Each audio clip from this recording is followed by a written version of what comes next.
Today we're diving into a topic that I know a lot of you are interested in: side hustles. Specifically, we'll be looking at this idea of starting a business while you're still working full-time. Yeah, that's right. We'll be pulling insights from this Margin World episode a listener sent in. I listened to that one. It's a good one. It really resonated with me because it tackles that fear a lot of people have, you know? That fear. Yeah, like that fear of actually taking that leap and quitting your job to pursue your passion. It can be scary. Totally get that. So are we saying ditch the leap of faith and grab a life vest instead? Basically. This Margin World episode is all about dipping your toes into the entrepreneurial waters before, diving in head first. Okay, I'm intrigued. Where do we even begin? Well, they start by highlighting why starting a business while you're still employed can actually be a smart move. And one of the biggest reasons is you've got that financial security blanket. Oh, that safety net. Makes sense. Not everyone can just, quit their job and be okay. Bills got to get paid, right? Exactly. And that safety net gives you the freedom to experiment, take calculated risks, all without the pressure of having to, make a certain income right away. Yeah, no one wants to be stressing about making rent when they're trying to get their brilliant business idea off the ground. Right. And the other big plus they highlight is skill development. It's like a business boot camp while you're still getting that steady paycheck. Okay, so it's like you're learning the ropes, getting real-world experience, but without all the risk. Sign me up. What aspects of business do they suggest you, really hone in on? Yeah. Well, they emphasize the importance of marketing, learning how to actually sell your product or service. Right, because you could have the best idea in the world, but if no one knows about it. Exactly. And operations, figuring out the behind the scenes stuff, and even managing people if your side hustle starts to grow. All those skills that are essential for any entrepreneur. So instead of just reading about it in a textbook, you're actually getting your hands dirty. Exactly. And they argue that this hands-on experience, it can actually make you more successful in the long run. Okay, I'm sold on the why. But let's be real for a second. Juggling a side hustle on top of a full-time job? That sounds honestly a little crazy. How do they suggest people manage their time? They're big on structure. Treating your side hustle with the same level of commitment as you would your regular job. So blocking out time, setting deadlines, that kind of thing. Exactly. Dedicating specific chunks of time to work on your side hustle, just like you would schedule a meeting or a doctor's appointment. Does that sound doable for you? It's definitely making me rethink my Netflix binge sessions. All right, so we've talked about the why, why even bother with a side hustle. Now let's talk about the what. What kind of businesses are we even talking about here? What lends itself well to this kind of dual life? Yeah, they give some really great examples. They talk about freelancing. Okay, so if you're a graphic designer, you could take on freelance projects in your evenings or on weekends. Got it. What else? They also talk about creating digital products like online courses or ebooks. Okay, so if you're passionate about, I don't know, knitting, you could create an online course teaching others your skills. Love it. What was that last one again? Oh, consulting. That could be a good fit too. So if you've got expertise in a certain field, you could start by taking on a few clients on the side. It sounds a lot less intimidating when you break it down like that, but realistically, how do people make the finances work? That's where that whole financial runway idea comes in. They talk about how, your day job, it acts as the safety net. It allows you to invest in your business, cover any startup costs without having to panic about, making a profit right away. Hold on. Back up a bit. Financial runway. What exactly does that mean? It's like having that financial cushion, those savings to fall back on while you're building your business up. So you're not putting all your eggs in one basket, which, let's face it, can be terrifying. Exactly. And it prevents a lot of those cash flow issues that can plague new businesses, especially early on. Okay, that makes sense. But what do they suggest people do to, prevent those cash flow issues? Well, they're really big on starting lean. Wait a minute. Are you saying goodbye to my fancy ergonomic chair and standing desk? Not necessarily. It's more about being mindful of your spending. Don't go out and buy all the latest gadgets and equipment if you don't actually need them yet. So basically, don't go on a shopping spree until you know people actually want what you're selling. Exactly. They emphasize focusing on, validating your idea first, get feedback, build a solid foundation. Then you can think about the fancy office chairs. Makes sense to me. But let's say things are going well, really well. Your side hustle is booming, you're killing it, but you're also swamped. How do you know when it's the right time to ditch the day job and go all in on your business?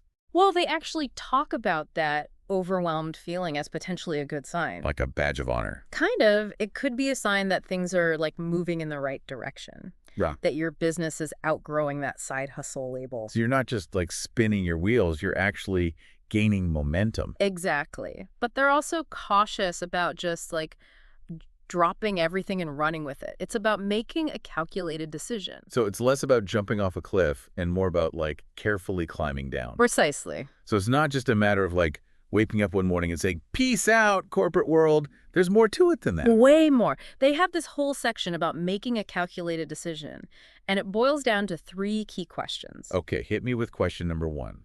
All right, so first and foremost, they ask, can your side hustle actually replace your 9-to-5 income? That makes sense. Hey. Pay those bills. Exactly. It's about being realistic. Can you cover your living expenses, maintain your lifestyle, all that jazz, just from your business income? So you're not just like scraping by living off ramen noodles. Right. It needs to be sustainable. Okay, question number 2, and this one's a biggie. Do you have a financial cushion saved up? Like an emergency fund, just in case things go south. Exactly. They recommend having at least 6 months of living expenses socked away, just in case, things slow down or you hit a rough patch. Because let's be real, entrepreneurship isn't always rainbows and sunshine, right? Definitely not. There will be bumps in the road. So having that financial buffer can really, soften the blow. Okay, smart. 2 questions down. What's the final question aspiring entrepreneurs should be asking themselves? This one's all about confidence. They ask, do you believe in your business enough to go all in? That's a big one. It is, because there will be challenges, there will be setbacks, and you need to be able to weather those storms. Do you trust in your business model? Do you see the potential for growth? So you're not just blindly leaping into the abyss. You're like, I see the other side. I'm going for it. Exactly. And they really emphasize that. There's no right or wrong answer here. It's a personal decision. It depends on your risk tolerance, your individual circumstances. Okay, that's reassuring. Everyone's journey is different, right? But let's say you're not quite ready to take that final leap just yet. You're still juggling that day job, and your side hustle is like growing and growing. What? Any tips on how to stay organized amidst all that chaos? Oh, they have a bunch of practical tips, like using project management software. Could keep track of all those deadlines and to-dos. Exactly. And scheduling apps, to block out those dedicated time slots. Yeah, because if it's not on the calendar, it's not happening. What about those of us who still love a good old-fashioned to-do list? Hey, if it works, it works. Whatever helps you stay on top of things. But beyond the tools, they also stress the importance of having a support system. Oh, I love this. Because entrepreneurship can be isolating, right? It can be. So surrounding yourself with people who understand the journey, people who can offer encouragement, it's crucial. So we're talking family, friends, maybe even other entrepreneurs. Exactly. People who can celebrate your wins with you, But also people who can be there for you when you inevitably face those, entrepreneurial growing pains. Because even the most successful entrepreneurs have those moments of doubt, right? Oh, absolutely. Yeah. And having someone to talk to bounce ideas off of, it can make all the difference. It's like having a built-in cheering section. I love that. And it's not just about the emotional support either, right? They also talk about the practical benefits of connecting with other entrepreneurs. Yeah, think of it like tapping into this network of knowledge and experience. Other entrepreneurs, they've been there, they've done that. They might have advice, they might be able to connect you with the right people. Networking, it's all about who you know. But even with a supportive network, starting a business, even on the side, it takes a certain level of, professionalism, doesn't it? Absolutely, and that's something they emphasize a lot in the episode. They even talk about adopting a professional mindset from the get-go. Like even if you're working from your couch in your pajamas. Exactly. So it's like you don't have to wait until you have the corner office to start acting like a CEO. Exactly. Treating your side hustle like a real business from day one, it sets the tone for everything. It's about, building that brand, establishing yourself as a professional, even if you're not quite there yet. Fake it till you make it, right? Yeah. But with good intentions, of course. So as we wrap up our deep dive into the world of side hustles, what's the one big takeaway you hope our listeners walk away with? I think the biggest one, and this kind of echoes what we've been talking about throughout this whole deep dive, is that starting a business, it doesn't have to be this huge, scary leap. Right. You can test the waters first. To dip your toes in. Exactly. Build gradually, at your own pace, and even use your current job to your advantage, Yeah. like as that financial safety net. It's like, don't quit your daydream just yet. Right. Keep nurturing it on the side until it's strong enough to, carry you. I love that. And, don't forget to enjoy the journey, too. It's not all about the destination. You're Yeah. going to learn so much, make mistakes, have those aha moments. It's all part of the process. And those little wins along the way, those are what keep you going. Well, on that note, I think we've reached the end of our side hustle deep dive. Thank you so much for sharing your insights. Always a pleasure. It was fun. And to everyone listening, keep those entrepreneurial dreams alive, and we'll catch you in the next episode.